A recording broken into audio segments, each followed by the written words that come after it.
आज की इस वीडियो में आप सभी को बताने जा रहा हूं खेसारी लाल यादव का संघर्ष 2 मूवी का ये फोटो और ये पोस्टर काफी तेजी से सोशल मीडिया पर वायरल किया जा रहा है। लेकिन आप लोग को बताने जा रहा हूं, हैरान कर देने वाली बात ये है कि इस पोस्टर को देखकर पावर स्टार पवन सिंह इतना ज्यादा चौंक गए, इतना ज्यादा सदमे में चल गए कि आप लोग उसका अंदाजा नहीं लगा सकते हैं।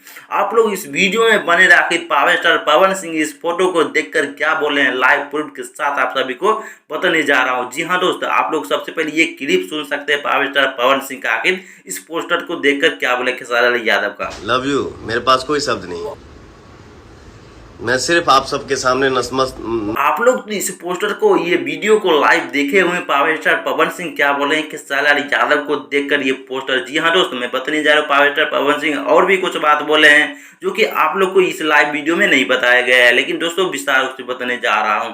पावर स्टार पवन सिंह कुछ ऐसा बात बोले कि ये फिल्म जब भोजपुरी के सबसे बड़ा फिल्म बनेगा और इस इनके जैसा बॉडी जब भोजपुरी में नहीं कोई बना पाएगा और नहीं कभी बनेगा और नहीं जिंदगी में बनता रहेगा। भोजपुरी का अगर ये सबसे बड़ा बॉडी है और कहीं न कहीं हम भी इसके सामने फैल हैं खेसारी लाल यादव के सामने, कुछ ऐसा पावर स्टार पवन सिंह भैया बोल रहे थे। आप लोग सोच सकते हैं कि संघर्ष 2 मूवी कितना ज़्यादा हिट होगा।